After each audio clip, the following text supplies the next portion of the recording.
বুড়ো বাইডেনের সাক্ষাৎকারেও কমেনি ডেমোক্র্যাটদের উদ্বেগ।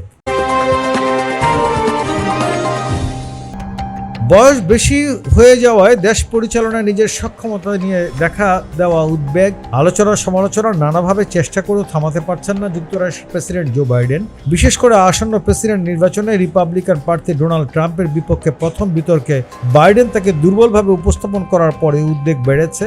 নিজ দল ডেমোক্রেটিক পার্টির একের পর এক নেতা প্রকাশ্যে তার প্রতি অনাস্থা প্রকাশ করে সরে যেতে বলেছেন তাকে। এবারের প্রেসিডেন্ট নির্বাচন নিয়ে প্রচারণা শুরু হওয়ার আগেই 81 বছর বয়সী বাইডেনের বয়স নিয়ে আলোচনা শুরু হয়। দিন যত গড়াচ্ছে, প্রচার যত জোরালো হচ্ছে, তার বয়স নিয়ে আলোচনা উদ্বেগ তত বাড়ছে। বাইডেনকে এখন নিজ বয়স ও দেশ পরিচালনার সক্ষমতা নিয়ে দলের নেতা, অর্থদাতা ও সমর্থকদের আশ্বস্ত করতে বেশি সময় ব্যয় করতে হচ্ছে।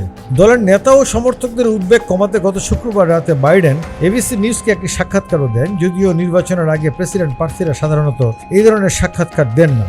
22 মিনিটের সাক্ষাৎকারে সবচেয়ে গুরুত্ব দিয়ে আলোচনা হয়েছে বাইডেনের বয়স নিয়ে। বয়স হলেও তার দেশ পরিচালনার সক্ষমতার কোনো বাধা সৃষ্টি করবে না, নানাভাবে এমনটাই বোঝাতে চেয়েছেন তিনি। কিন্তু দলের নেতাকর্মীদের উদ্বেগ কমেনি, বরং কংগ্রেসের নিম্নকক্ষ প্রতিনিধি পরিষদের আরেক ডেমোক্রেট সদস্য মিনেসোটার এনজি ক্রেগ গতকাল শনিবার বাইডেনকে প্রার্থিতা থেকে সরে যাওয়ার আহ্বান জানান। এ নিয়ে এখন পর্যন্ত 5 জন ডেমোক্রেট আইন প্রণেতা প্রকাশ্যে তাকে সরে যেতে বললেন। অবশ্য এখনও দলের কোনো জ্যেষ্ঠ নেতা বাইডেনকে এই ধরনের আহ্বান জানাননি, উল্টো বাইডেনের উপর আস্থা প্রকাশ করে যাচ্ছেন তারা। সাক্ষাৎকারে বাইডেনকে বলা হয় তার মিত্ররা তাকে নির্বাচন থেকে সরে যাওয়ার অনুরোধ জানাতে পারেন। জবাবে তিনি বলেন তারা এটা করবেন না।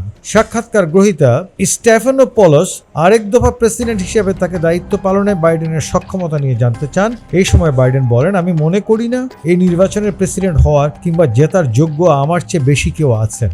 কয়েকটি জনমত জরিপে বাইডেনের চেয়ে ট্রাম্পকে এগিয়ে থাকতে দেখা গেছে, এমনকি কোথাও কোথাও উদ্বেগও প্রকাশ করা হয়েছে। যদি বাইডেনই প্রার্থী থাকেন তবে প্রেসিডেন্ট নির্বাচনে তার হেরে যাওয়া ছাড়াও প্রতিনিধি পরিষদে ডেমোক্র্যাটদের আসন কমতে পারে, সিনেটর সংখ্যাগরিষ্ঠ হারাতে পারেন তারা। এনজি ক্রেগ গতকাল বলেন বাইডেনের কার্যকরভাবে নির্বাচনী প্রচার চালিয়ে যেতেও ট্রাম্পের বিপক্ষে জিততে পারবেন বলে তারা বিশ্বাস হয় না। দশকের পর দশক ধরে বাইডেন যে কাজ করে গেছেন তার প্রতি সম্মান রেখে তিনি বলেন প্রেসিডেন্ট হিসেবে ডোনাল্ড ট্রাম্পের দ্বিতীয়বার ফিরে আসার ঝুঁকি নেওয়া একটু বেশি ঝুঁকি হয়ে যায়।